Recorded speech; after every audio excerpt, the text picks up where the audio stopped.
Hey, what's good, everybody? Welcome to the live session with the Hype Magazine. All right, man. Let's get it official. Let's get it official. Yes, sir. Part two. All right. My brother. So I think today, last time we talked, and by the way, that Jadakiss clip went viral as fuck. Thank you, brother. It's amazing. Yeah, I think we were going to talk about the escalation of the film career. We were going to get into Yeah, the yeah. business So, part, right? well, I think we ended off at the all hip hop era, and then I was Yeah. going to what happened next. Okay. All right. So, I'll reintroduce you from that though as a from online media to TV producer and yes, film sir. executive, and you're still doing Love and Hip Hop I just got done, but yeah, we could talk Atlanta. about that. Yeah, So for sure. you're directing that or producing that one? No, but casting producer, but I Yes. was really just a booking agent. I was the casting producer. This last time I just did some remote stuff, but I cast for Atlanta and for Miami my first time for the Miami show. So that was 2 months ago. Okay. Love and Hip Hop. I'll just make mention of it real quick. Because I know you. I don't know if there's still two parts or three part or still three parts, but the TV era is 10 years, so we can talk about a lot of stuff, man, from Master P to all kind of stuff. So you want to come to? We're doing TV now. But you tell me, because I Okay. mean, TV was Let's go immediately post all hip hop. so okay. All right, bet. All right. Okay. So Hold on, let me I'm go. not recording yet. Go. Okay, bet, bet, You bet, you bet, bet. thinking it through? Thinking it through? Yeah, for sure. I've been thinking about it for a while. Okay. Okay. All right. trying, So trying to think if I need to bring the fire or not. you know I Depends on don't how you ask me. I don't do beef and I don't do drama often. Perfect. So See how that works out? yeah. It's all love that. Yeah. So they would be shocked if I did something. You'd be like, huh? No fire, no fire You know there. what I mean? Okay, let me what I got here. Content side. So I actually took a couple of interviews, man. Shout out to Def Jam. Shout out to my people over there. They sat me down. I had an interview. I shot to a couple labels. Then I started like thinking, and I'm just like, I don't know if I want to do that. My passion and the things that I was working towards prior to this position was very much film, television oriented. So I wanted to.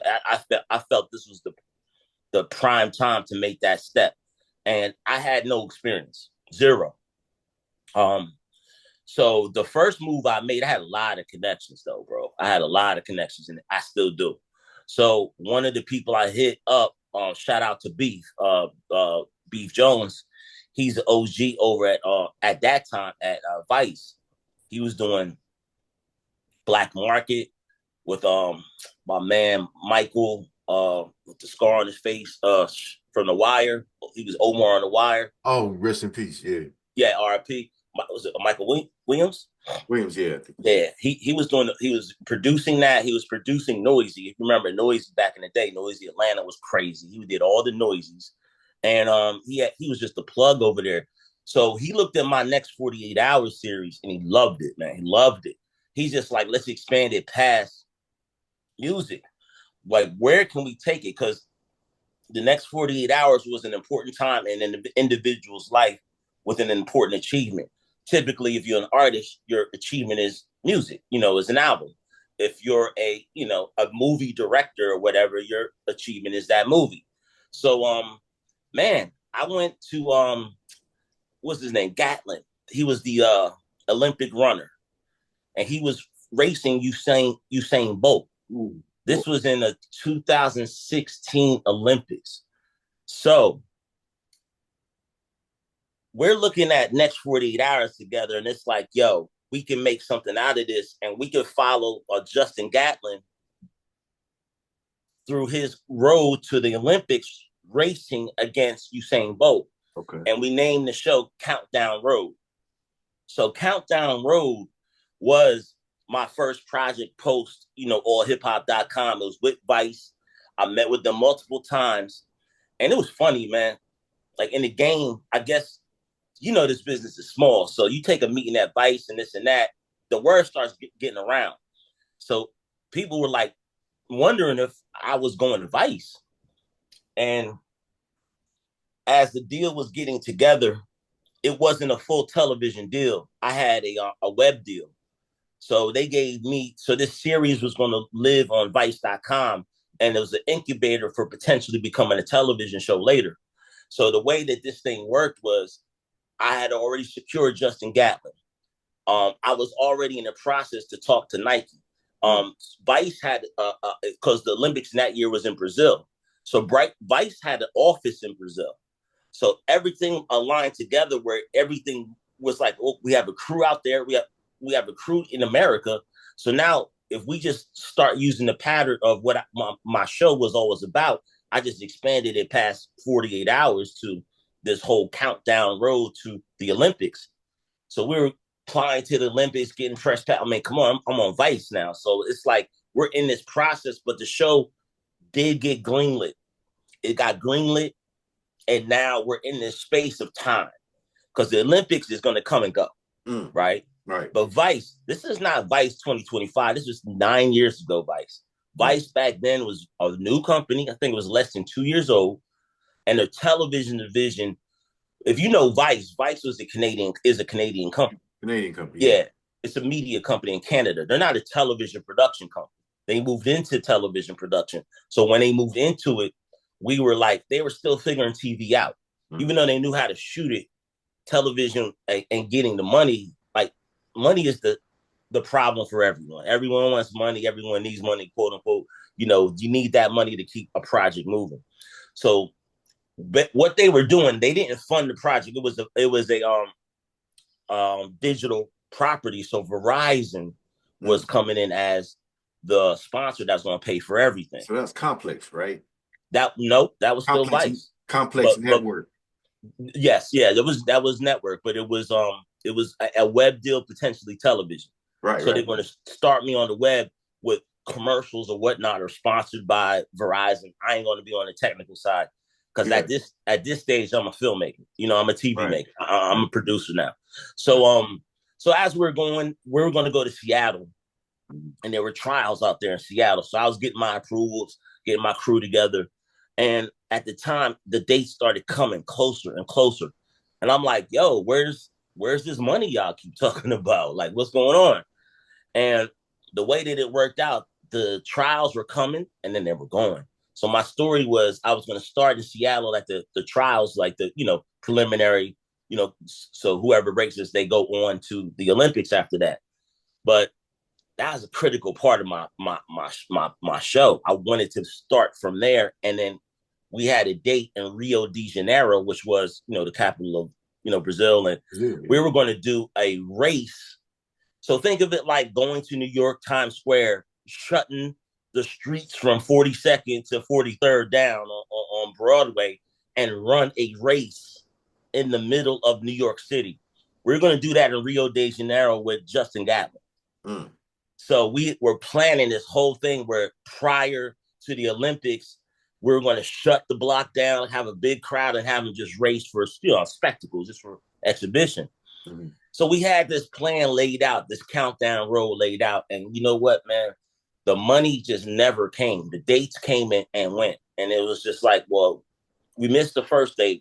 What are we doing for Rio? Because y'all are telling me I got a deal and you're going to take care of everything, right? Oh, we didn't get the money yet. We're still waiting. So next thing you know, here it is. Dates come and go. And come on, now the Olympics is here. And I'm like, what's going on? So they hit me up, or I hit them up, and I was like, yeah, what do we do next?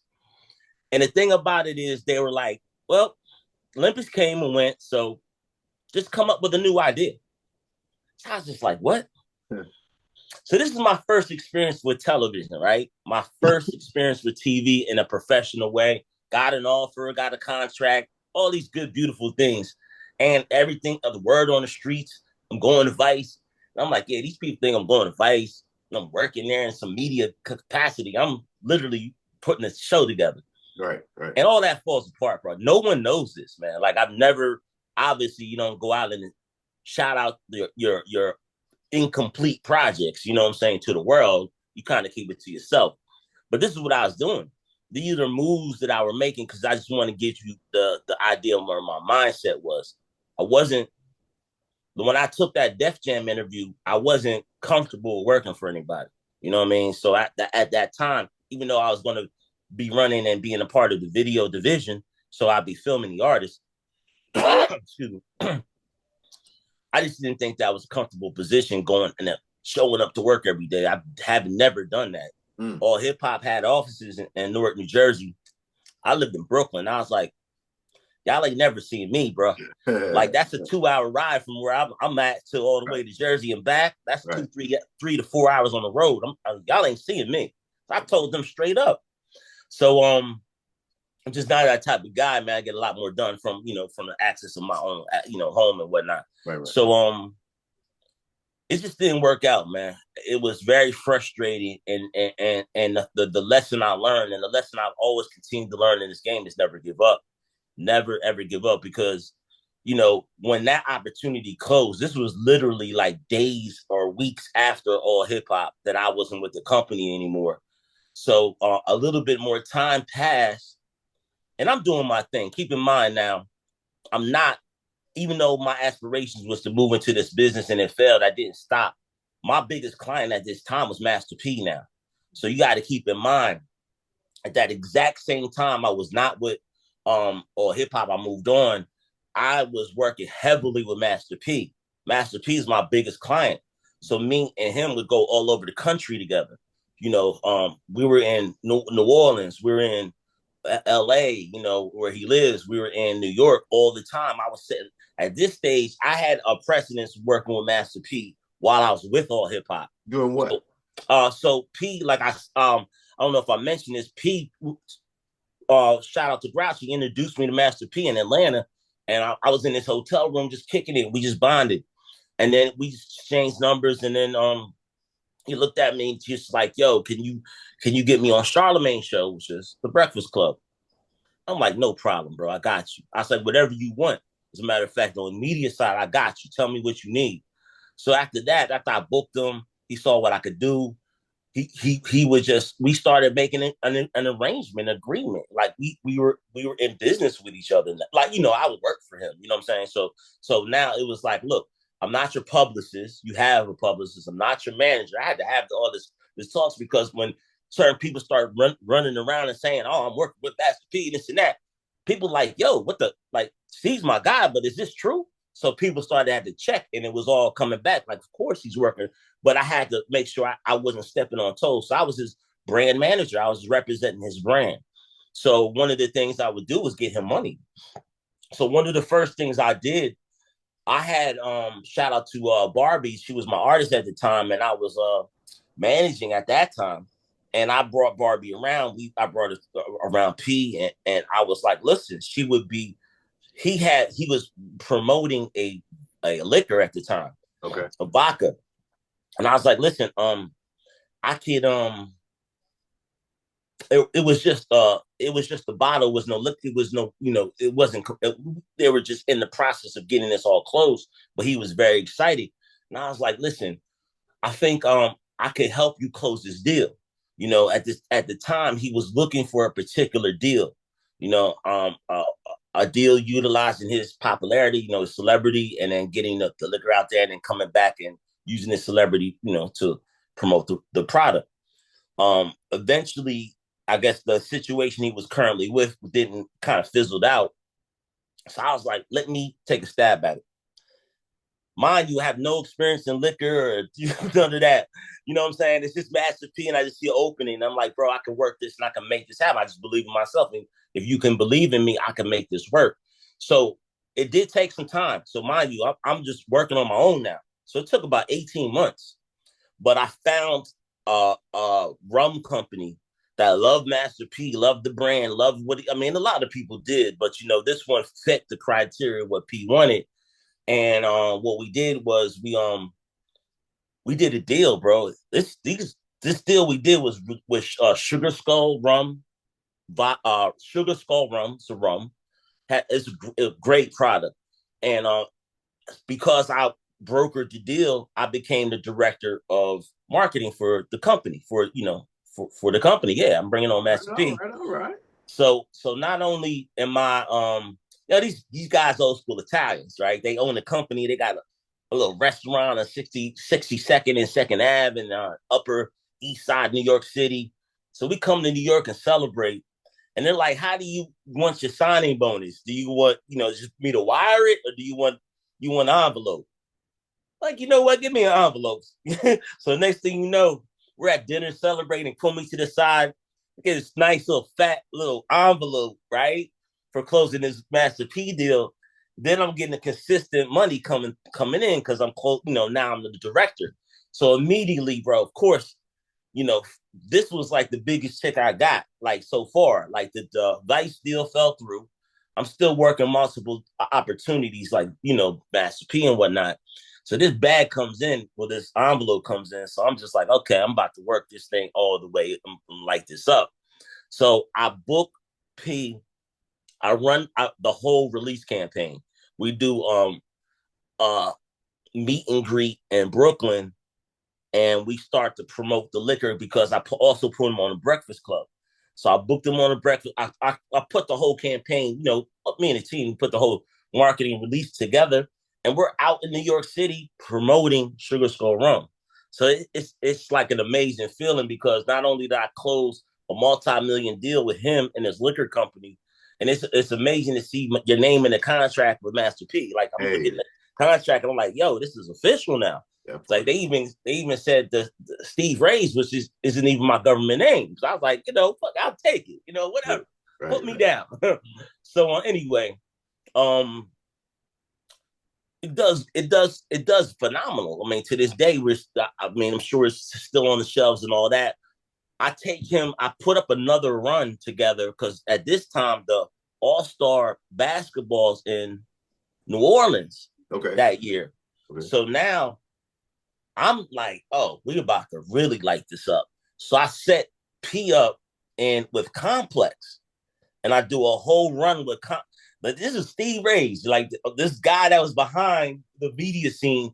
And now, because I know the scene so much and I know the power that it means, bringing on Complex to follow you for a docuseries through New Orleans on All-Star Weekend with Master P is amazing. Like, who's not going to accept that, right? Right. So I set this whole thing up. P's playing in a celebrity game. So I literally meet P's entire family, man.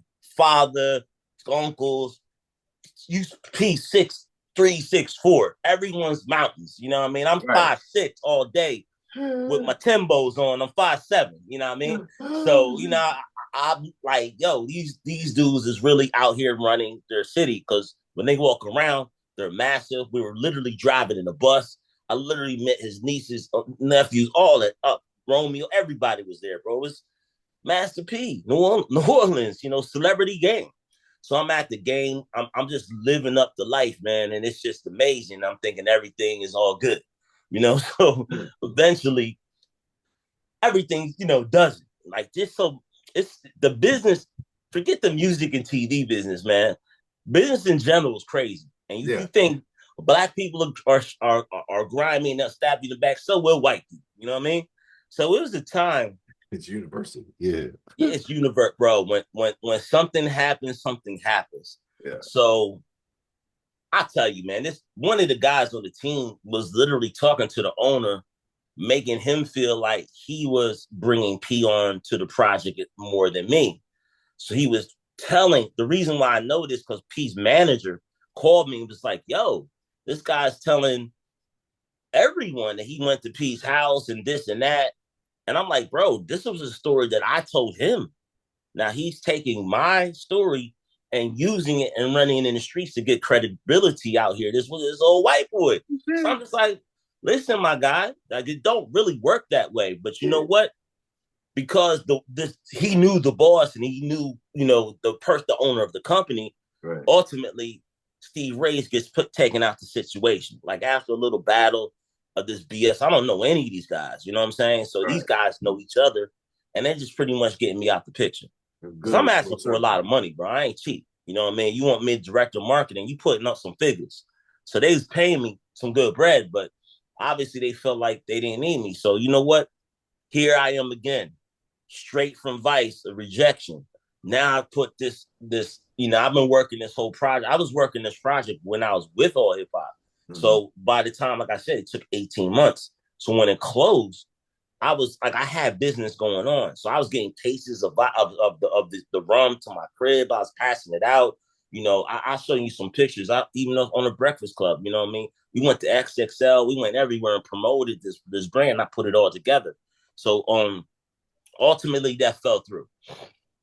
But that ain't hurt my relationship with P. Me and P did some amazing things. I don't want to say too much, but because of this relationship that we had, and I told you he was my number one client at that time, I continued to do business with him. And I said, P, I'm in this television space. So I want to do a TV show, really. So ultimately, we discussed something and we put together a TV show. And this TV show was a family, it's a reality show about Master P and his family, Okay. in a nutshell. I'm not going to go into too many details, but, let's just say I took it to Netflix. Me and my team, we took it to Netflix. And again, back and forth, and it never came together, man. So this business, again, there's a string of no's, refusals, this and that. Never, ever, ever, ever did it let me down or keep me down. So I'm still in New York, still working, still trying to figure things out. Things aren't coming together. And then Love and Hip Hop calls me. Okay. Again. So I'm just like, because when I'm with All Hip Hop, they call me like a few times. But now they calling me. So now I'm open. So I'm looking at them like, and shout out to Amber, because me and Amber go way back. So that's my homegirl. She's OG over there. She's really the casting director over at Love and Hip Hop now, but she knows, she knows I know people. So when she calls me this time, I'm like, you know what? I got some time. Now I'm really looking at your show, and I'm like, yo, want me to keep giving you names, but I feel like I could contribute more. Excuse me. I was telling them I feel like I could do a lot more. And in television, there's very few slots for one. Then you got to be talented. Then you got to have some experience. So they're like, yeah, whatever, and I was just like, listen, they were casting for Atlanta. They were asking me about Atlanta people. And I was like, listen, I'll do this for you. But I'm not going to give you no names. What I'm going to do is, I'll help you if you let me come down to Atlanta, because they were cast. We were all in New York. I lived in New York. The whole team was in New York on 40. I think it was, at that time we're at Eastern. So we're on 26 and 11th on the west side of Manhattan. And they were just like, I don't know, this and that. I was like, look, this is what I'm going to do. I'll fly out to Atlanta. Y'all ain't got to do nothing. You ain't got no hotel, nothing. I'll take care of everything. Let me in the building. I'll bring my laptop. I'll take notes, and I'll give you the notes at the end of every day. How's that sound?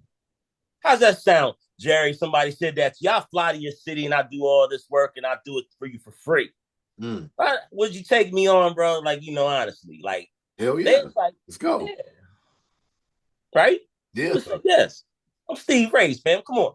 So, so anyway, so yeah, they're like, look, come through. So I come through with my laptop. We doing certain things, I'm just learning. I'm learning the business. I don't know the game, so I'm watching them interview and doing, audition tapes.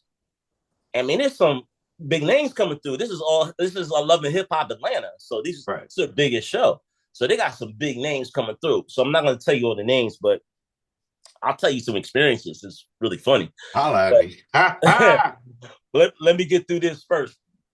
So now I'm out there every day taking notes. They tell me show up. I'm there. I'm doing everything. Everybody around me thinks I'm working there. I'm just a whole free labor. Mm-hmm. So after I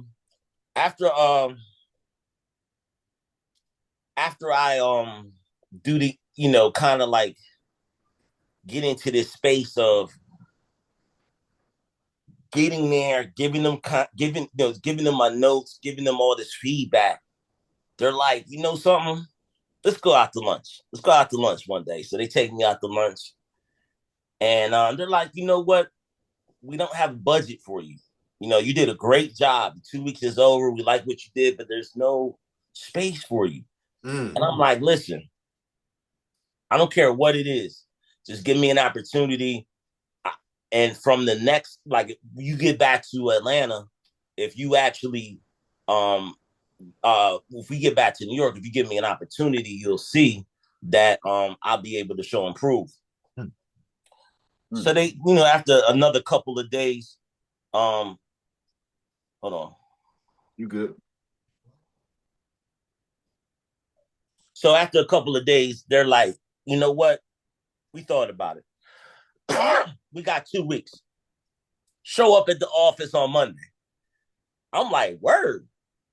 So I'm like, okay. I'm like, cool. So I'm like, all right. They're like, this is the way it works. This is your pay. Like, I'm not even complaining. I'm just like, yeah, I'll take it. But you got to show up. You got to, and if you do good, we'll consider what happens next. So I get up there. They give me a few names, and then I get a bunch of names. So now, through the 2 weeks that they gave me, free latitude on, it turned into, I think, 4 weeks. TV sometimes extends a week or two. So I'm there 4 weeks in Love and Hip Hop's offices. I'm like reporting to work every day. Remember I said I didn't want to work with anybody every day? However, I did say at a certain point, though, my passion was the television and film side. So I was like, if I have an opportunity to do this, and this is for everyone and anyone that has a passion or that they want to follow a dream, they want to follow a path, they want to find success. Sometimes you have to work for free. Sometimes you got to put in that work at whatever age, bro. I was a grown ass man. You know what I'm saying? I'm like, yo, I work for you for free because I manage myself properly. I could put couple months or a couple weeks into your time, fly out there and do what I got to do. And when you give me this opportunity, you're going to give me a chance, and that's what they did. So, mind you, no experience. I'm coming in this game, and you got to submit multiple names to Love and Hip Hop. Love and Hip Hop is a dating show. So you have to submit 2 people at a time. You can't. They were like, "Oh, you can't just do one. You got to do 2." So I'm like, "Cool." I get 4 people on the show in less than 3 weeks, which is pretty big. Like that's good. That's good. Heck out of it. I'm not even working a full term on the project, and I secure four contracts, 4 signed contracts. Now I submitted a lot more. But through the process, people fall off to XYZ. Right. And 4 of them go through, they sit me down, they're like, yo, we like your work. You know what? We'll consider you for television. It's like a referral. We'll consider you for next year. We'll call you and we'll let you know. It's never a guarantee. Television isn't 5 days a week all year long, and then you just do this every day of your life. Nah, television, there's breaks, so you might have a 3 to 4 month schedule. Then that's it for that season, and you're not working again until next season.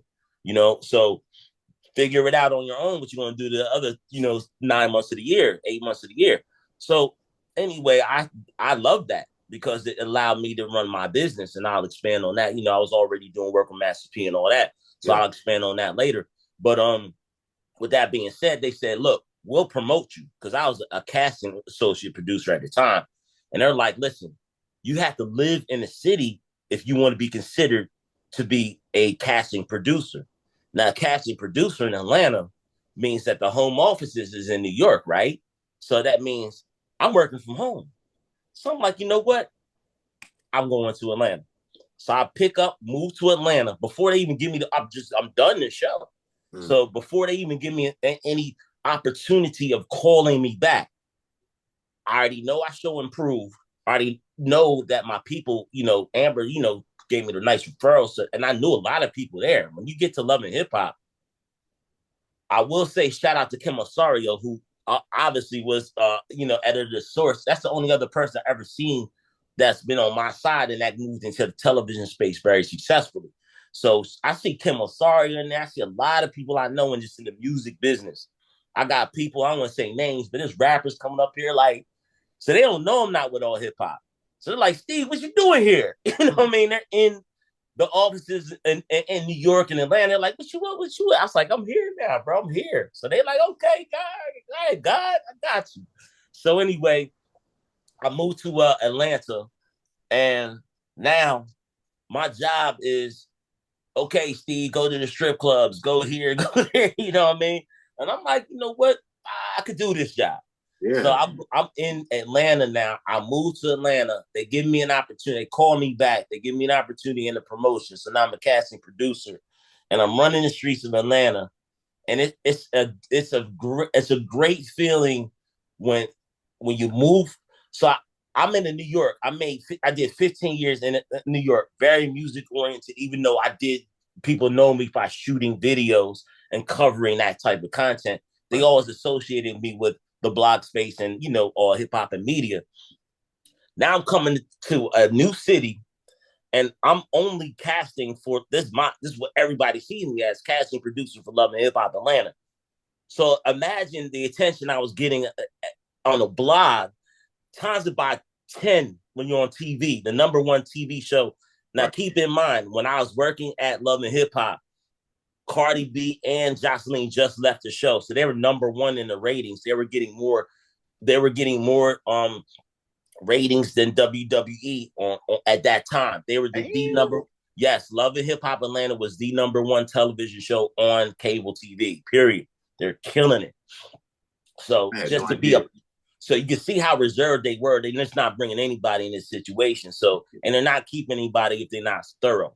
Right. So they kept me. So now I'm there in Atlanta on the number one show in the country in cable, bro.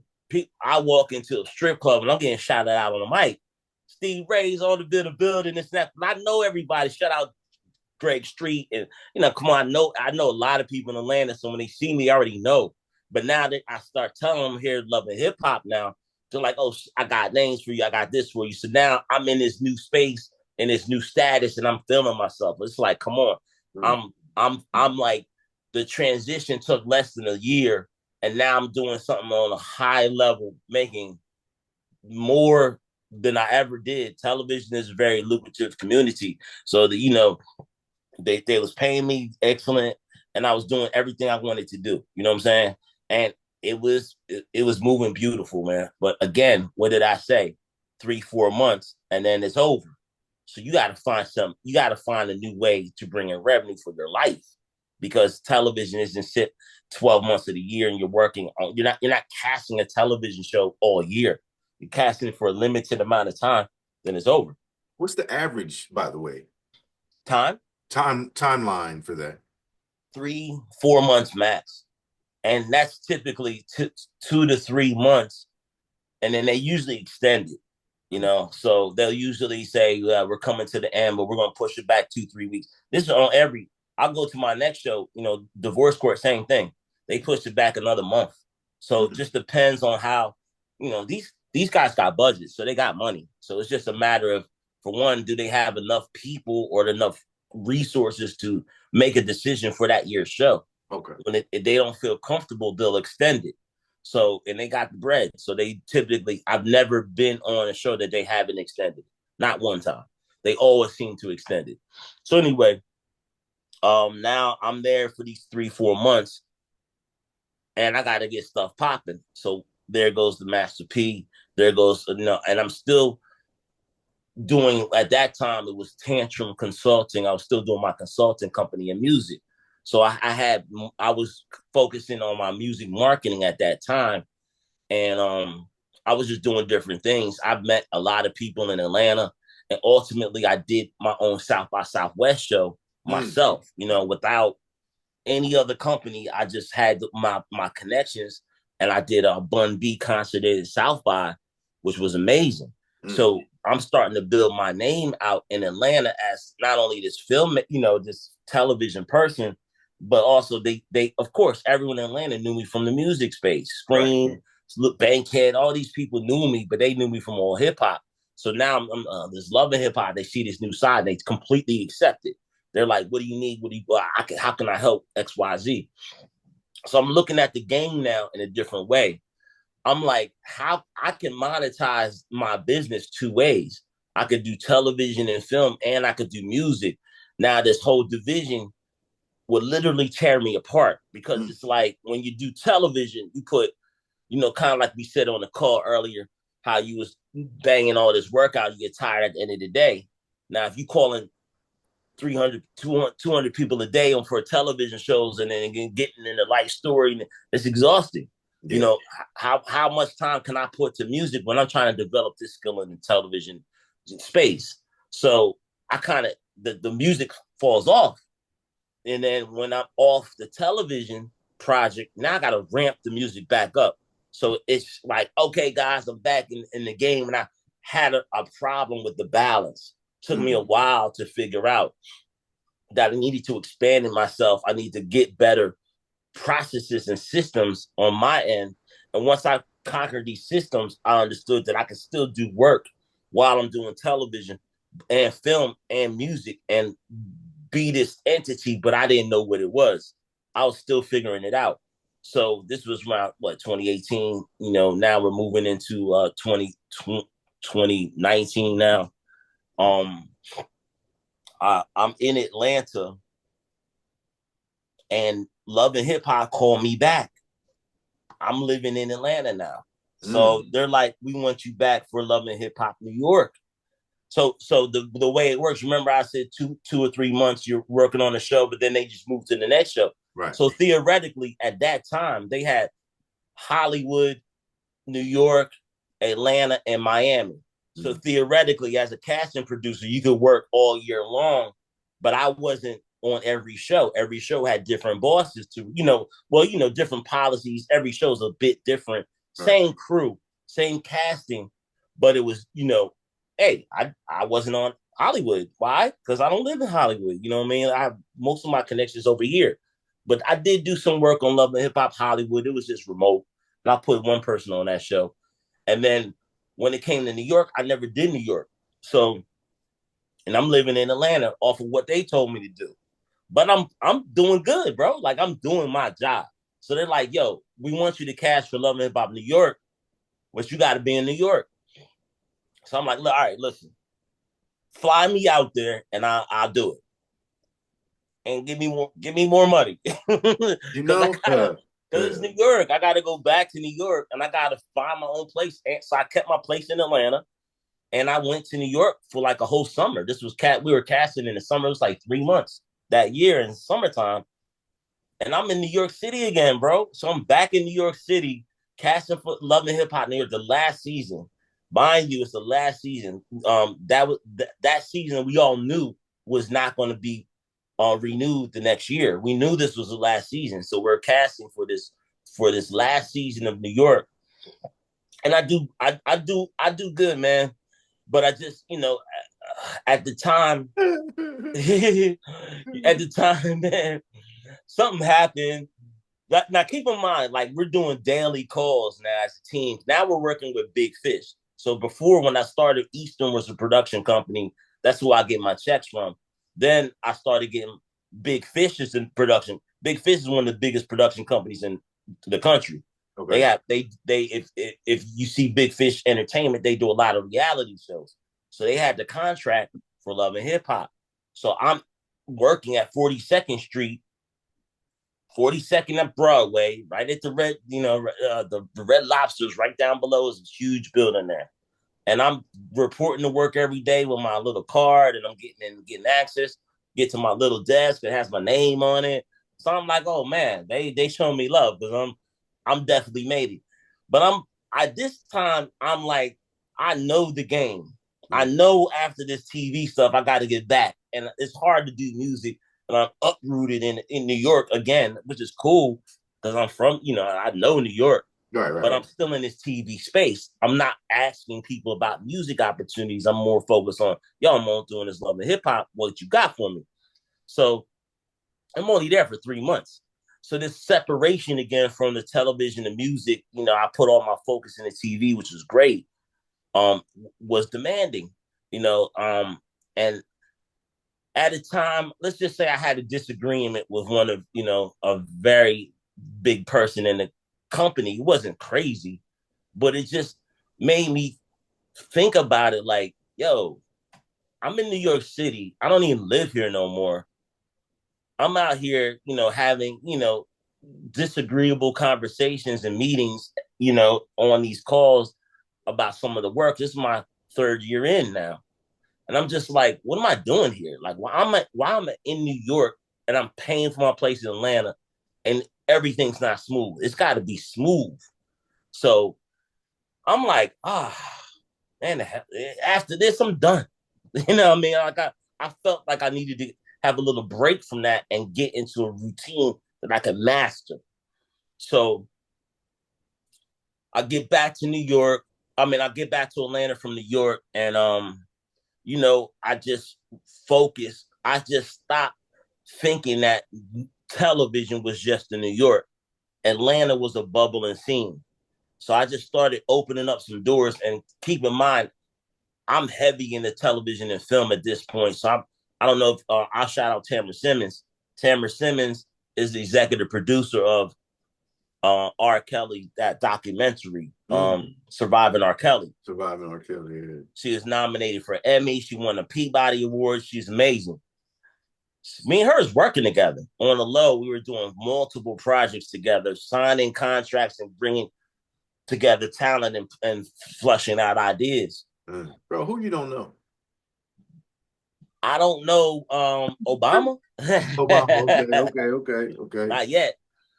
But to say, and you gotta keep in mind the music industry spawns a lot of people in the television and film space. She was at that time, she also was Jermaine Dupri's like right-hand woman, you know what I'm saying? So she had massive connections in the music space, but she had this opportunity in film and she blew up. So from that, we were doing some things together, and she actually referred me. She was just like, yo, divorce court hit me up and wanted me to do this job, but I'm looking at it, and she like, she's like, yo, the pay is excellent, by the way. She's like, if I wasn't doing what I'm doing, I would probably take this job, but I'm like EPing. She's executive producing projects, so she's not trying to be a producer nowhere. Right. You know what I mean? Not really, but Divorce Court is owned by Fox. Like, it's distributed through Fox. So she's like, you should do it. And I kind of was like, Divorce Court? Like, nah. But, I started thinking, I was like, you know what? This would prove my credibility as a producer in the business. Mm-hmm. And it would give me like the non-hip hop side of things so people can look at me and be like, yo, this guy didn't slide and, ride the whole hip hop wave to get to where he needed to be. Right. He proved that he could actually produce television shows. This is not DEI, y'all. This is actually skill. This is very much skill, my brother. Like when I say I put my heart and my energy into these projects, that's what you get. So now Divorce Court knows what time it is. They're like, yo, you work in love and hip hop, whatever. We want music people. If if you could bring your skill or bringing musicians on Divorce Court, we'll love that. And I'm like, sure. I'm like, yes, whatever. Just give me the job, because it's in Atlanta, bro. This thing was a half a mile away from where I live on 14th Street, and I lived on 14th Street in Atlanta. Our office, the studio was on 14th Street. I could walk home. So, it was that close, half a mile away from where I live. Wow. So I was like, hell yeah, I'm down. Like, just get this. I got you. Tamara Simmons is my referral. Give me the job. Basically, I went through a quick interview process, but they hired me. So now I'm working at Divorce Court, post everything, post Love and Hip Hop, post, Master P. Like, we're still working together, but I'm focused on myself. This guy's in LA, so I'm just going to look like I'm in Atlanta now. So I'm like, all right, let's do this. Amazing time, man. Pretty hard job in the sense that you're really dealing with people. You know what I mean? Evil spirits.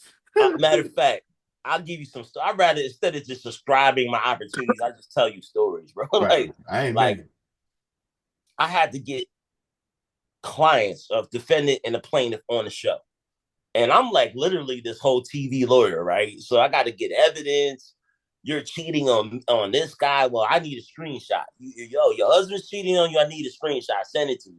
So I'm playing this whole detective and putting, evidence together and writing this stuff up. And I'm putting all this information together. Like all of everything on Divorce Court is true. It's real. All we have to do as producers is put it in a format. Because if you're divorcing someone, Jerry, you got 17 different problems you got with your woman. But we can only focus on 2 or 3, 4 at the most on a 30-minute TV show. Right. We can't talk about the toilet seats and the XYZ. And we also can't talk about people that aren't on the show.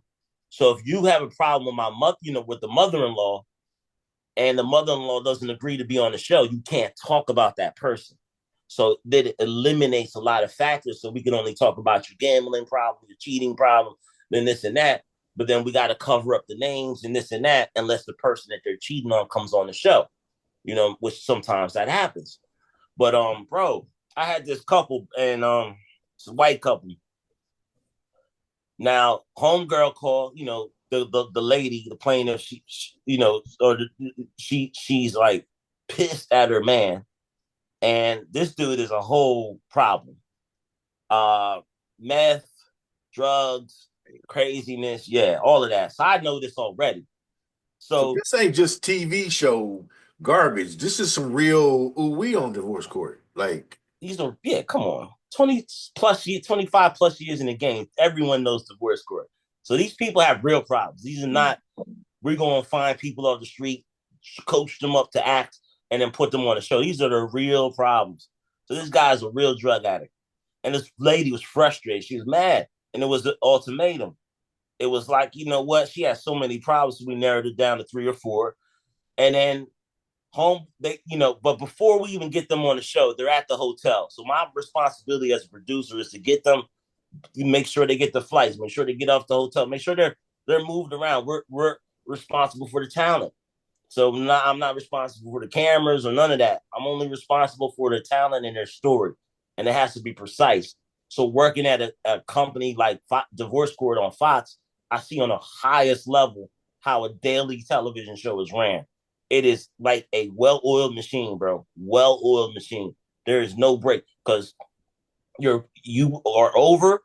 You're playing overtime, and the 5 to 6 figures if you spend too much time in that studio when you're not supposed to. Right. So the thing that we got to do is get these guys on time. And I have a 50-minute window to shoot a 30-minute show. All right. We shoot it live. We don't break. So get them set. We prep them. Excuse me. They got to be on the show. They got to be in the building at least 90 to 2 hours ahead of time. So we get them in hair, makeup. All this stuff is real. We put them through hair, makeup. We prep them, all of that.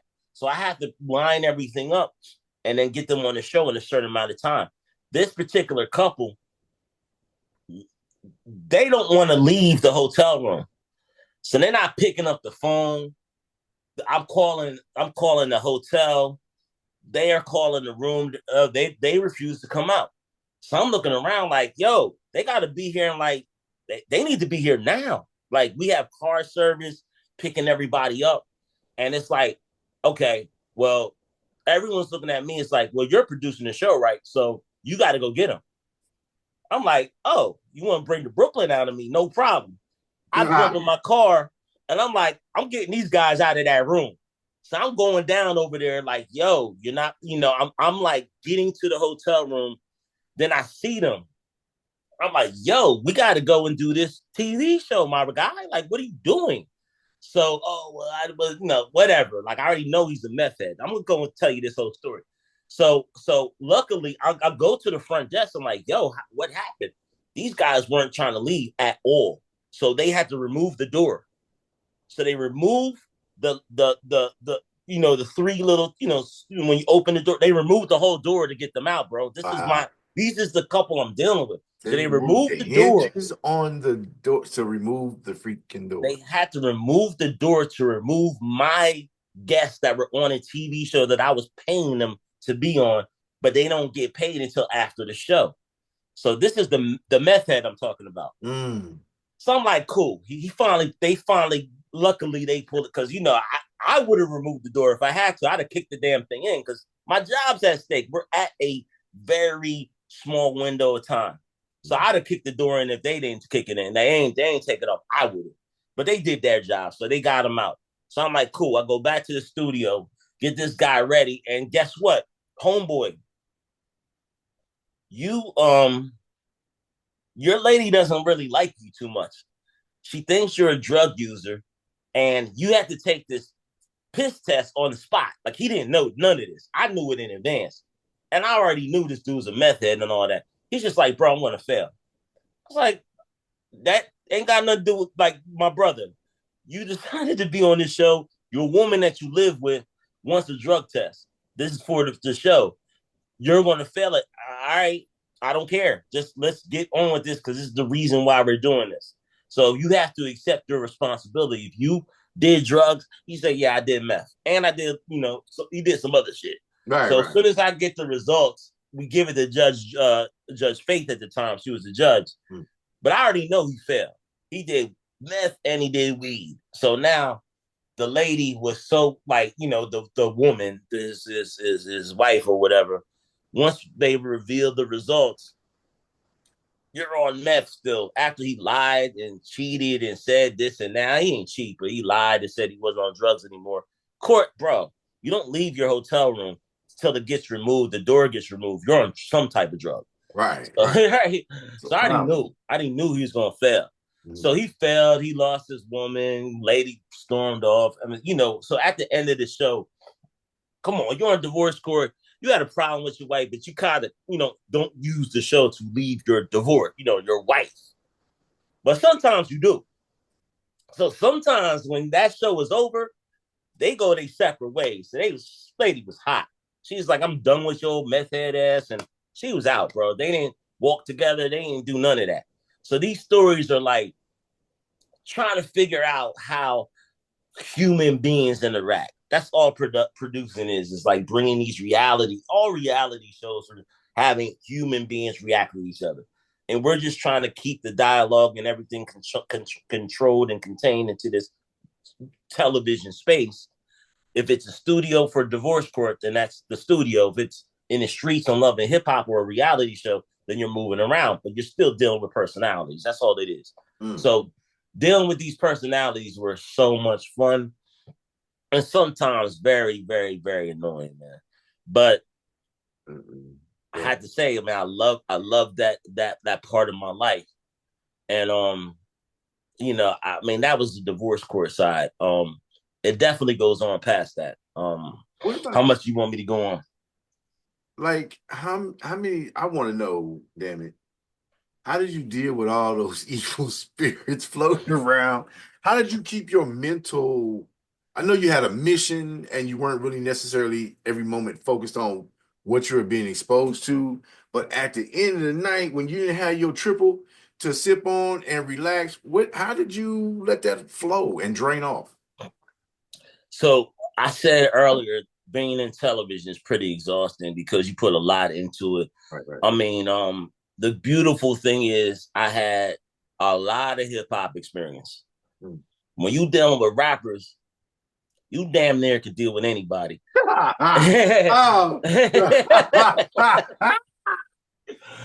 Listen, when you run for that one, boy. We already know that we can get the upper echelon. we get in these streets. Period. Yeah. And these people are just ignorant. Yeah. However, on television, they all want to be on TV. It's just that their personalities aren't television made. So then it's our job to get them into the right frame of mind. So it's exhausting because let me tell you, man, being a producer on any reality TV show, you have so much power, man. I'm a stranger on the phone. You don't know me. And it's up to me to get your most intimate details of your life within 30 minutes. So I have to get people to bare their soul, how much they hate their wife, how much they hate their husband, how much they hate themselves, how much do they wish they weren't on drugs. You don't think I get waterworks and curse words and people are yelling and screaming because we're dealing with their love life, their emotions. You know what I'm saying? Their car might have got destroyed. This might have happened. That might have happened. So it was like at a certain point, man, you take on that energy, and then at the end of the day, you got to turn the switch off. It's very like I have to separate myself. There's no way I'm thinking about divorce court or love and hip hop when I go to sleep at night. You have to like you sip on the triple. I might smoke on something green. You know what I'm saying? I And can't do that on camera. You know, they kicked me off of TikTok, bro, because I man, I I accidentally had a cigar and let it cigar, flash. I was live. Yeah, I was doing the edits. I'm out in my smoking section, and I had a cigar, man, and I let it flash on the screen, and they made me end my live TikTok. Man, I had a violation, a live violation, man, so I can't smoke. you But got to be careful. I know better. I won't do it again. And we don't know Be what you good, smoking. y'all. You said it's a cigar, but we don't really know. Well, it really was though. It was a filtered Right, cigar, nonetheless. no doubt. It didn't look nothing like no blunt, no joint, no nothing. It was just a filtered cigar. But smoking is not allowed. Smoking not allowed. Yeah, Well, it's allowed in your own crib. So at the yeah. end of the day, you want to roll a fat one up and just smoke your anxieties or those people's worries away. Because the beautiful thing about this is at the end of the day, your life isn't theirs. Mm. And also, you're also like this kind of like quasi counselor, in the sense that, yeah, I do want to get you on the show and I want to make this all work, but I don't want you to blow up or explode or have this hurt you in any way. Like if you cheated and you agreed to be on the show, then my brother, you know what the ramifications are, or my sister, you know what the ramifications are. And they all agree to it. My job is to convince the people that are, that did the cheating and the lying and the stealing to get on TV. That's hard. You know what I'm saying? But with the help of the woman or the defendant, in our case is the plaintiff and the defendant. So the defendant is always guilty, quote unquote. And then because they're defending their stance, and then the plaintiff has the accusations. You cheated, you stole the family money, you did XYZ behind my back. So it's all up to them to defend themselves. And I already have the evidence. I'm not, I already know you're going down. Right, But right, right. Yeah. but it's fun though, man. Like That's like crazy. because you're dealing with human beings is fun, and I can't take it. I can't take it to my home or my bed with me. So I get it all out. Like, yes, you don't think I was on Instagram? Oh, this guy didn't show up, and I had to pull up. But yeah, I vent a little on IG in my little stories, and I say, listen, they didn't do that, but that's the extent of it. I'm not talking about that tomorrow because I got a whole new problem tomorrow with a whole new person. And having to actually go and get somebody out the hotel room and remove the freaking doors to get them onto the show. I did the talent coordinator thing on Welcome to Death Row. The hardest thing I had to do was lie to somebody on the phone. I'm sorry, RBX. I didn't mean to lie to you, but we got you here. You're here. You were here. You came anyway. So like having that, but to physically, and I wrangled as well, but to actually go get somebody from the hotel, like, yo, player, you're walking or drug. How you going? You know what I So mean? so keep in mind too, man. Yeah. The reason why I talk about divorce court, we have quotas. A lot of people don't know this. So you have quotas in this business. So Mm-hmm. we have in a term we had to do 20 shows. You don't do 20 shows and you're fired, bro. Like half the team was fired. It was a 50% ratio of turnover. So it's hard to get people on this show, believe it or not, because not only do you have quotas, you also have to have a certain complexion of people. You know what I'm Mm. saying? So one of the quotas you have to have a certain amount of a certain, Right, right. yeah, type Yeah. of person. So anyway, with that being said, those quotas and those things start to, really, that's taxing, man. It's you can't do. No producer can do that job 24/7 for like 12 months straight. That's just a lot of work. But I think about those guys that are 10 years, 15 years on one show, similar, divorce court or yeah, family court. I'm like, bro, how did Judge Joe Brown do that, bro? Like, Judge is it's probably used to it, but behind the scenes, people like yourself. It's bro. Like I told you, it was nothing less than a 50% turnover. Mm. So television is not an easy business. It will eat you up and spit you out quick. But I had again experience with Love and Hip Hop. They knew it. I was bringing on music talent. And, I did everything they asked of me, and ultimately at a certain time, I think at that time I was in Atlanta. Yeah, it was cool, man. I actually, well, let me move on. I do want to tell a bunch of stories, man. I don't know if we should save it to the end. I'll say it now, I think that but if it's love and hip hop, we got like 6 segments. We got so we can save love and hip hop for segment three oh, if okay. you I if you mean, want to. I can, or I thought we were gonna do the movies at the end, but I'll say this. I'm gonna give you this story right now Yeah, because I let's go. can't wait. But Atlanta, you're doing a television audition, right? Mm, So, okay, you're a rapper, whatever. But you're coming into a safe environment. We have security there. Like in Atlanta, if you really know, everyone that is in the know knows where Love and Hip Hop satellite office is in Atlanta. It's right there, XYZ Street. mm, So if you know, you know. So now one day they're like, well, this one time, it was I'll say the other story the next break or the next time we talk, but this one is interesting. It's a rapper we all know and love, right? Okay. We all know this person, but I ain't gonna say his name, but he's definitely mm. from the South and he's definitely ratchet, right? So Okay, okay. now we're doing an audition. You have your entourage. None of the entourage is allowed into our room. Our space is very simple. It's the casting director, and it's two casting producers, me and Amber. Like and so I'm the new guy, and these guys got 5, 10 years plus experience. So I got 5 months.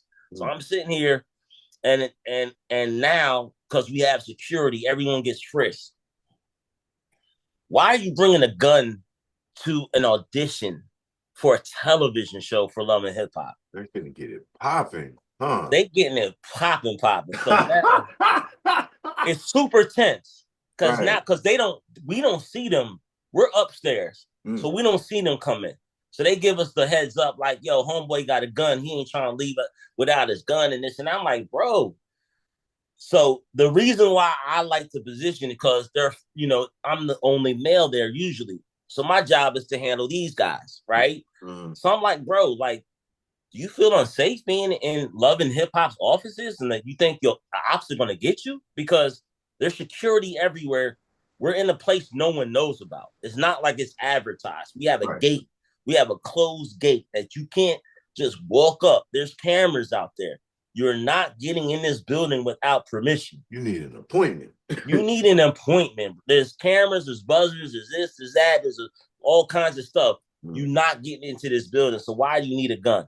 So now they come in, I have to say that first because there's ladies here that are tense. They're like, why are you doing this? So now we diffuse. And mind, that's that time when I was working for free. I'm like, damn, I'm the face of danger up here, up in here. Yeah. Another time, same location, same time period. Mm. Don't come to the office today, Steve. We got a threat that they're going to shoot the offices up. What? They? Who's they? They. Well, we can't tell you, but as one of the cast members had this and this to say, and they threatened to shoot the office up. Don't come in today. Like what? Like wait, I'm in television. What do you mean? Like this is a TV show. Why are we having firearm drills and not come home type? This is Oh crazy. my God. So these are like couple of I got plenty of stories, bro, but I'll save those for later. But Yeah, that's a whole segment. Hip hop. Love hip because you did Atlanta and Miami. That's a whole, first of all, the dynamics are different yes. and the casts are different and the experiences are different. I mean, how for Miami, how can you be pissed off on the beach, bro? I, So oh, let me cover that. I hadn't did Holland. Miami until 2 months ago. Okay, okay. So I did Love and Hip Hop, New York, Hollywood, and Atlanta, but I never did Miami at that time. And again, remember I said the shows are the same, but they're a little different. So there's a different crew that runs Miami. They don't even run out of the New York offices or the Atlanta. Like, obviously, they're in Miami. They're rooted in Miami more. Mm. So they have a different producer, different team, but the casting is the same. So typically, but we have different rules when we cast. So I'm fast forward, and this is 2025. I just did this year, but I cast for Love and Hip Hop Atlanta again, Mm. and I quickly. This was the very simple submission because I came in at the last day, and I was following up on a client of mine that was in one of my movies, and I was just trying to, you know, you know, talking a lot. I'm not putting no names out there, but I wanted to Mm-hmm. get her on Love and Hip Hop, so I was just following up my people. And next thing you know, I found out they're casting. I mean, I caught them in the casting time. So I was like, "Wait, you casting from Miami?" It's like, yo, I lived in Miami 2 years. Like, I know people in Miami. Put me down.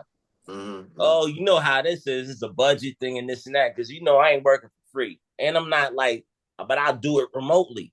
So I Mm-hmm. took a different position to work on the Miami show, and which was more remote. So I was giving them match. So I had less responsibility. I didn't have to write up as much. I mean, bro, when I worked at Love and Hip Hop full time, I had to do cast sheets, pictures. You had to write storylines. Everything had to be in a format every time. You couldn't just send an email and that was it. Nah, I had to put a picture. It had to be in the right format. Had to do this, and they all had to look the same. So this time around, it was just. I'm just fast forward. I'm gonna get back because I still got Big Revolt to talk about. You Yeah. know, but we did it different this time. New company. So this was Antoinette Media now. So this is 2025. So I worked for three different production companies: Eastern, Big Fish, and Antoinette now.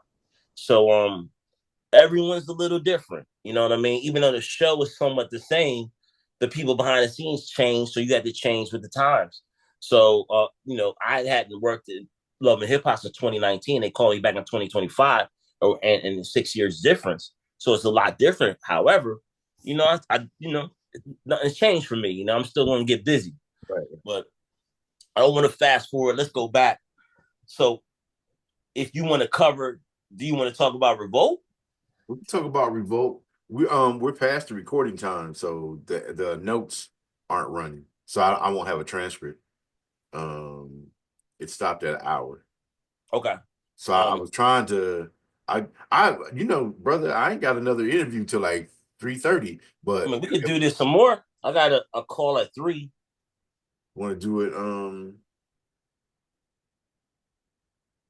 let's run it back. Give me an hour so I can eat. What you got? That'd be 3 o'clock for you, huh? So I got a When's your next opening? You want to do a late session tonight, later? I got a 3:30 and a 5:30, and we can do tonight, or I could do it at probably be more than an hour. I don't want to be here too long. I honestly, between me and you, I just have so to take it from the leaving all hip hop to AGA agency, which is 2020, divorce court, and then Revolt was next. So Right. Revolt is my last thing. So I could just take it up to Revolt. Let's run it. And then really my agency is really the focus. And that was like, that's when I found the balance I was telling you about.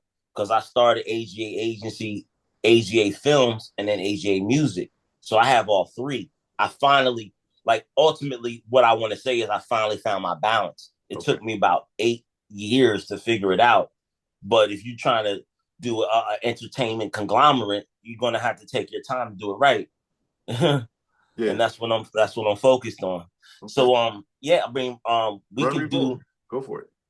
You want to do it now? Yeah, run Revolt. Okay, so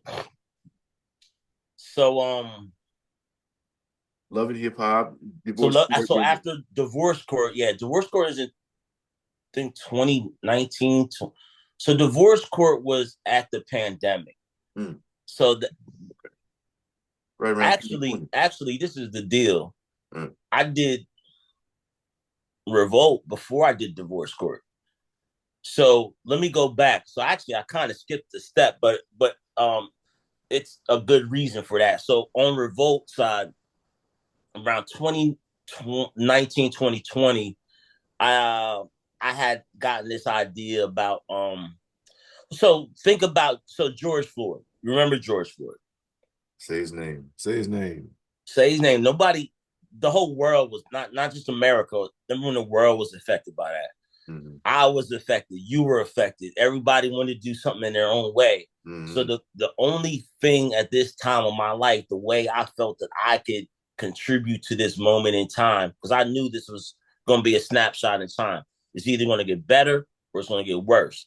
But it's going to be what America is. This is what America represents still to this day. So George Floyd happened, and that was tragic, obviously. And such an uproar had happened.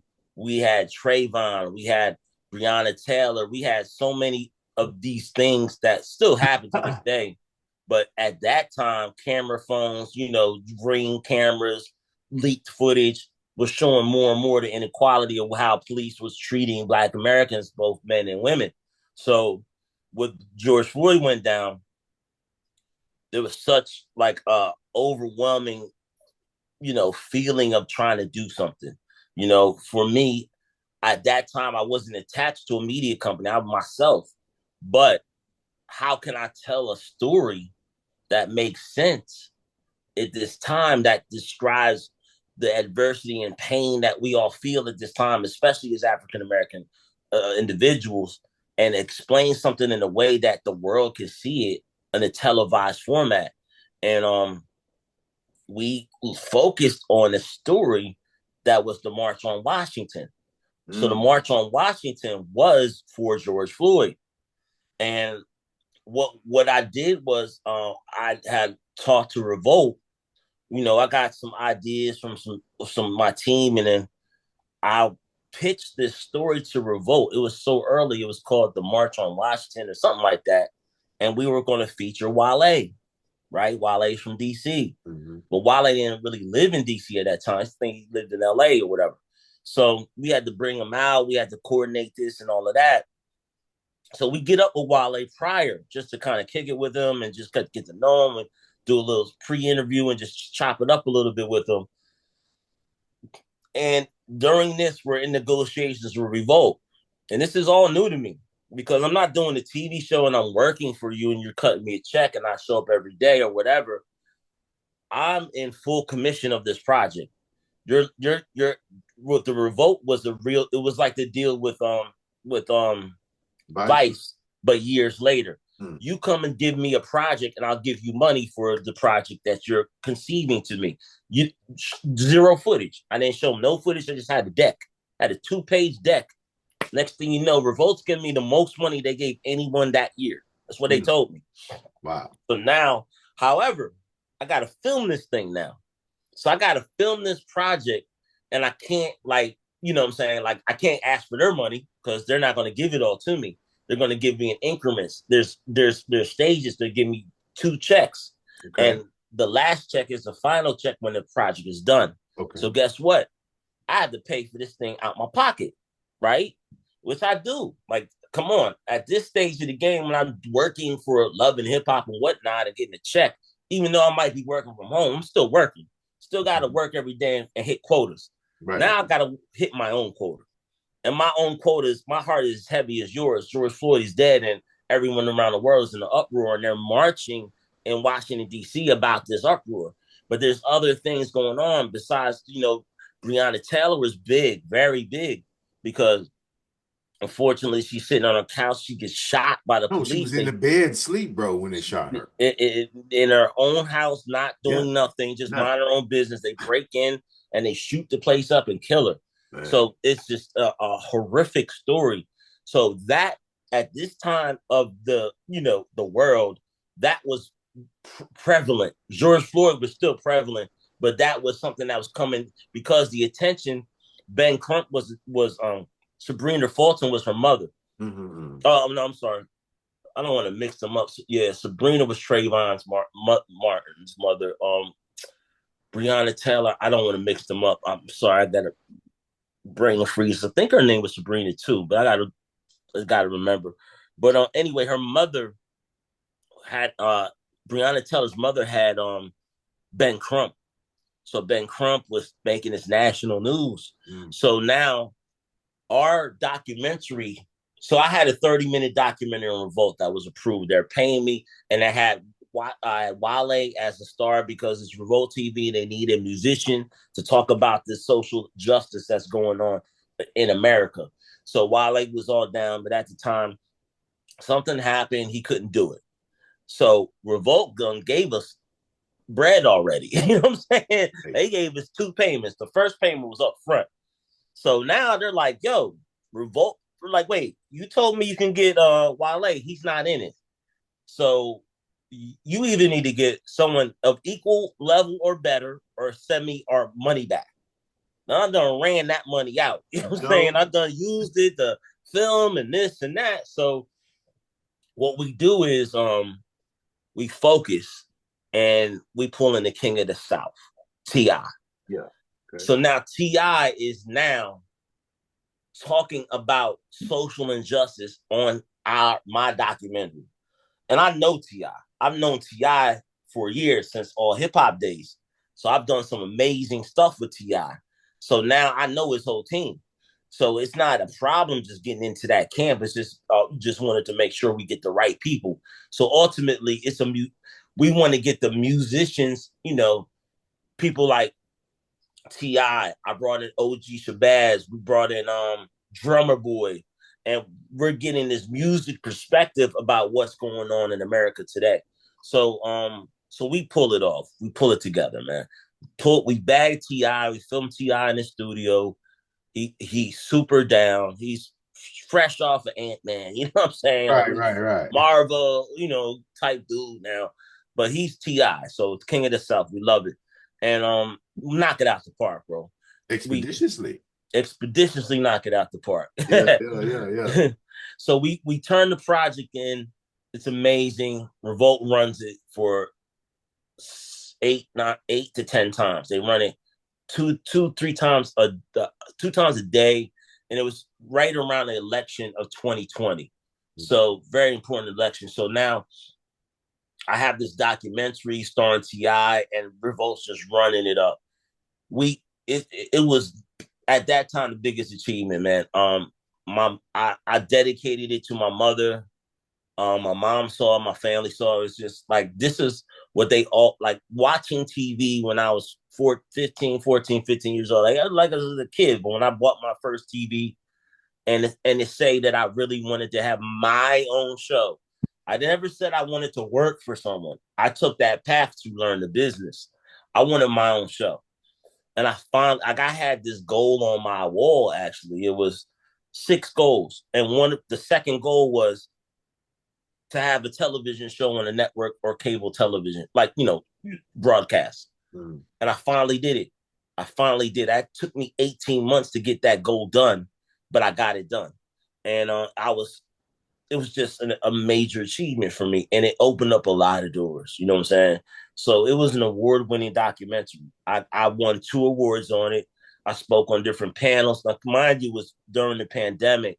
So these panels were like this, virtual and whatnot. But I tell you what, when I got asked to air my documentary at the Miami Film Festival, the Black Film Festival, it was the Florida Film Festival. Okay. So there's 2 of them out there in Miami. Okay. So my man Marco Mall was like, it wasn't the film festival; they were just doing spot dates and whatnot. So they were already filming a television show from Netflix. There was an actor that they were already screening, so they were going to screen mine at the same time. So we did 2 screenings that day. Mind you, at that time, and I'll just touch on it, I had just started my agency, AGA agency, in 2020, and this was an agency project. So I had my agency working my project. Okay. So they were PAs and this. I gave them all credit. Shout out to Cecilia Austin. She was an amazing individual to me because she worked with me. She believed in me from All Hip Hop. She wrote for me at All Hip Hop. She worked with me at Tantrum, which is my own consulting company after All Hip Hop. And then she worked at me in my agency. This is a span of over 10, 12 years. Mm. And she had passed away in a car accident. Oh my. So I did, this was after the documentary already came out, but she was my producer on that project. She worked with me every day in my agency. So I dedicate, that project to her, even though it aired, so I couldn't put her name in it. But my whole team was on this project, man. It was just a family affair. It was my newly established agency, and we were doing music and we were doing film. And this film project, mind you, I have like 10, and at this time, 10 individuals working with me, and I'm putting them in a documentary on Revolt. This is 6 months of my agency starting. So this is just an amazing opportunity. And I'm like on cloud nine, running up. I'm going to Miami. Like I said, I do a screening out there, fall in love with Miami. And ultimately, I moved to Miami. So that's the next half of the project. But I wanted to cover Revolt because not only was it the achievement of a lifetime and an award, now I'm an award-winning producer and director, and now I straddle both lines of this entertainment business, the music and the the television. Um, where I didn't go into too much detail of my music side on this current interview, but I worked heavily with people, but the musicians like DJ Luke Nasty. Luke Nasty had a record called On the Way. This was about 6, 7, 8 years ago. So this was in that same time frame. But I got a platinum record. Well, work doing marketing, and I'm in the video. If you watch the video, he's on the way to see my artist. My artist is who he. Shout out to Wile E. Coyote. He called me when I was in New York. It was like, I need a studio, so I booked platinum sounds for him. We record. Luke sees my artist. He's like, "Come here, shorty. Say this on the thing. Where you at? Like, cause the song On the Way. He's on the way to see a girl. He's actually on the way to see my artist. So Right. she jumps on the phone, and that's in the song. You get to see her, talking, and I'm in the video too. It's amazing, and we worked it. Wally, brought me on. Was gracious enough to then run Luke from. I was on the road with him for weeks. We were in Miami, we're in Atlanta, we're up and down the East Coast, New York. I had him at Revolt. I had him at the BT Hip Hop Awards. I had him up everywhere, man. We worked this project, and I did what I could to push that record. So Man. you got to keep in mind, I'm still doing music. I'm not mentioning it as much because this was the time I moved into television. I wanted to focus on that, but getting to the point after literally from 2015, 2016 to 2020, and 4 years working on different television shows, and then actually having my own show on Revolt, best honor in a long, long time, man. So, I every time I talk to you, I'm flabbergasted, whether it's briefly on the phone, whether it's on social media, here, I'm really honored that, to be able to be a part of telling this story. We have some really great, that first conversation, amazing. Matter of fact, thank you. that clip you did that you put together about the Jada story. Yeah. That was like 3 million views for that Oh, clip. word. Yeah, it went viral. Oh, man, you put me back on the map. Yeah, no, no, no, no. You bring me up, bro. I Hey, appreciate you. I appreciate the love, bro. So, yeah, that was a key point, lynch point. So, Love and Hip Hop was before Divorce Court, then Revolt right behind it, and then you went into films, your own films, your documentaries, right? Okay. yes. So I know we mentioned that, but at the time I created AGA Agency and I created two more AGA Films and AGA Music. I also moved into financing as well because ultimately, like I said earlier, everyone needs money. So my job was you're not going to be successful in this business until you actually identify a problem and provide a need for that problem, provide a solution for a problem. Who doesn't want money? You know what I mean? Every business owner, rapper, filmmaker need money to kind of get to their project to the next level.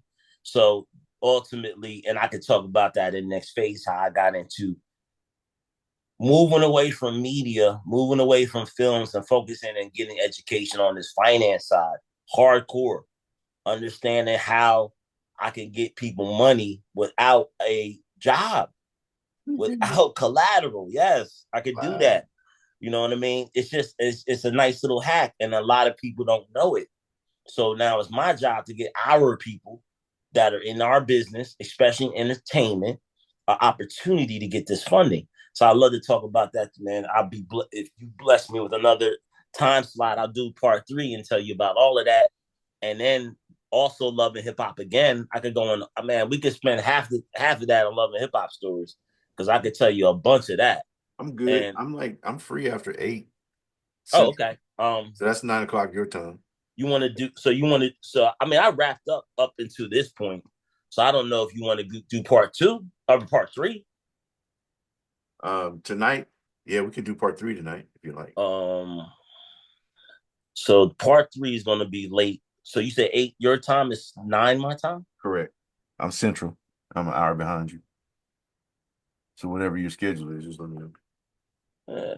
Yeah, we could do that. I'll If you're do not, a if it's not wardrobe. convenient, bro, I'm retired. Remember, all I do is podcasts and write Yeah, editorials.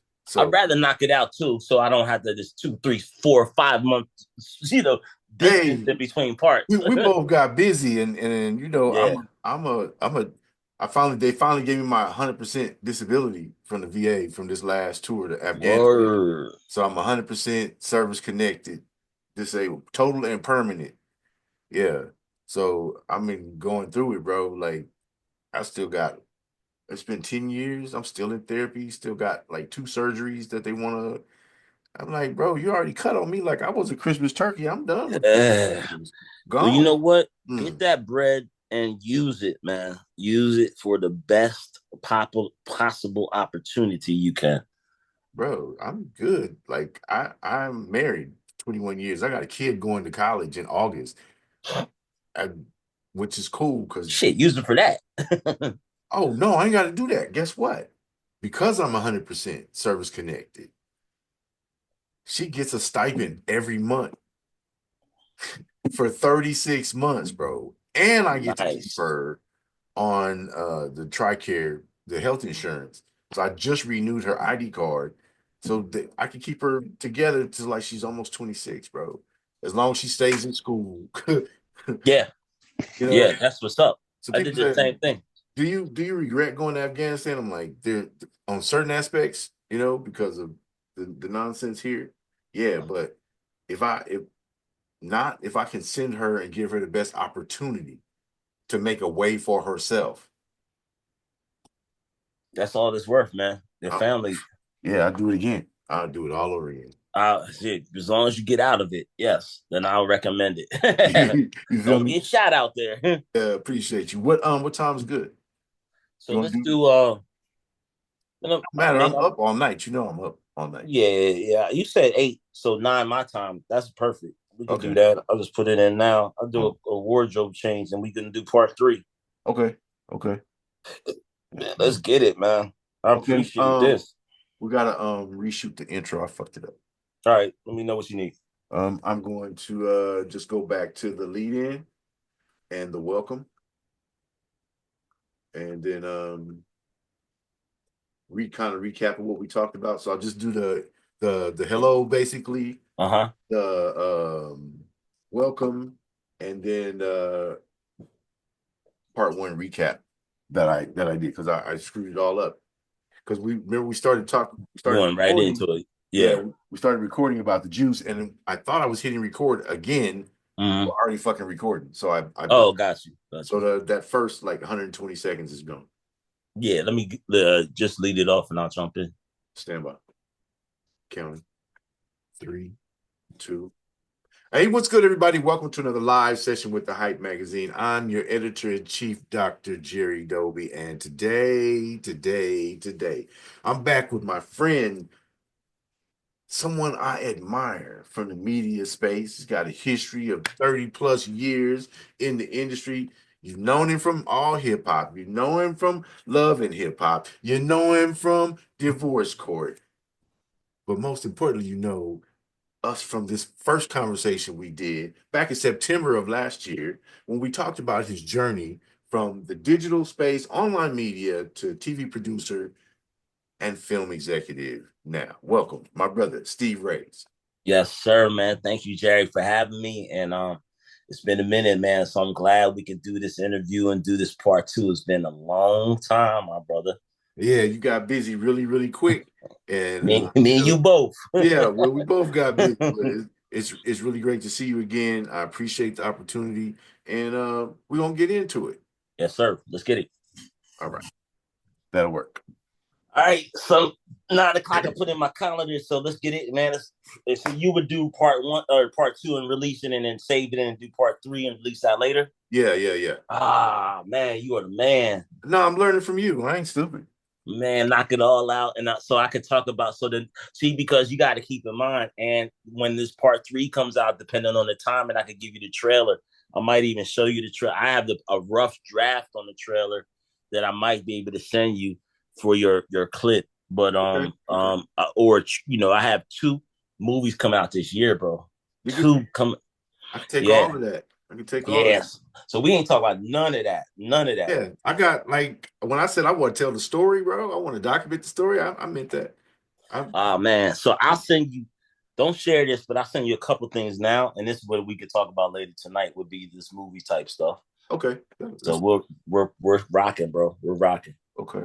So we're gonna do movie stuff. We're gonna move right into the movie But industry. well, AGA agency, which is along with the movie, then I could talk because it's not just movies. Then this next phase of my life, which is now, I'm a partner with Empire. So I've been signing a bunch of Empire artists, like artists to Empire distribution. And that's also really picked up for me, to the point where I got some artists that are popping right now. Popping, like, you Bro, know, so I got another podcast called the Roster. It's all about indies. oh, Like I love to put a couple of them on there for sure. come through. I just really kicked it off, so it would be really dope. I can send some artists your way. Oh fuck yeah. Yeah. Whatever, your roster, you can do whatever you want to do. I love it, man. So I I got talk about that music side because that ultimately, even though the story is moving from the blog space or whatever to the film and television space, I found a balance to still be in the music space and balance both, which was the goal. The passion was the television and film, but I never ever can leave music. I just can't. And now I'll tell you what, bro. I think we're gonna do two cuts. We're gonna do one cut because I don't have I mean, maybe we should do this shit later because the 26th, which is this Saturday, God willing, I may be getting my platinum plaque this weekend. yo. The So you do my 26th is my wife's birthday of 21 years. There's just Long Island, bro. I'm not fucking up that day. no, I'm not saying no, hell no. First of all, that's Saturday. We already chilling that day. But I'm Right. saying after that night, if it does happen the way it happens, because I already got the platinum, but I don't have the physical plaque, I'll get some footage and shoot it your way, and then we could add that in there. Yeah, let's do it. Yeah. We can So put this together. I mean, I don't have no issue because I'm just a media guy. This is just happens to be my hobby that pays me, right? So yeah. um I'll get down with you if you whatever you want to. You look at the footage and go however you want to work it in. I'll work with you, whatever. Yeah, we'll figure it out because I'm sure you got to edit it up and whatnot. So I'm this will not an be. editor. That's the problem. I'm going to Oh, you edit. just run it. No, no, no. Well, normally I just run it, but since I fucked up the intro, I do have to go chop that, Yeah, yeah, bring it, but all that funny stuff, I don't. But on the editorial part, that's where I mm-hmm. get in. I can Oh, bring all that in and create the yeah, RSS feeds, the custom feeds for inside the article, and all. yeah. Yeah, that's the I SEO don't. shit. That's what I do. Don't worry. I'll cut the next one up again. I'll do Please. another. I'll do another piece. I'll make it a little different, but I already know what I'm going to do because I did some stuff with Ti, and then I'm gonna add that into that part I talked about, and then now with the second part with I could give you potentially a trailer, or I'll probably edit this up, and then and then I could add the trailer into the segment or whatever for promotion, and then also the plaque. So there's some pretty big things happening in the last couple of weeks. Shit. Okay, that's So dope. You know, yeah. do So I you sent follow chess? Do you follow chess by chance? who's chess. The game of chess. I mean, I I've played it and I know about it. Yes. Nah, I'm just interested because I've been writing about this dude from Africa by the name of Tunde. So the Norwegians had a fucking uh chess record of like 61 hours and 4 seconds or some shit, right? Right. Marathon chess without losing a game, right? Wow. Brother, he came last year in Times Square. When you was talking about Times Square, I'm like, he's in Times Square by wherever the little red stairway is, shit, whatever, whatever. Anyway, Mm. um, he broke the record, but Guinness wouldn't give it to him because he didn't follow some really strict rules. So he just broke the record again. This time he did like 71 hours or some shit like that. What? Yeah, he's from Gift of Chess, Gift Chess in the Slums of Africa, along with the Gift of Chess here in New York, and then yeah, Times Square, and then a Puerto Rican dude was his partner last time and this time. This time, I actually got the footage of the lady from Guinness giving them the plaque in Whew. Times Square after the event. So Nice. I don't know if human interest stories ever come your way or something, but that's some really big shit that I'm getting ready to put. I'm putting together on an editorial tip. So Man, that's amazing. A yeah, world record of any sort is amazing, bro. yeah, that's dope. But anyway, let me let you go. I Um, just text you my flyer, so that's one of the things. But I'll have another one. okay. We'll talk about the movie stuff later. But Yeah. Okay, brother. I'll talk to you later tonight. yes, sir, man. Thank you. All right, my See man. you. Peace. Bye.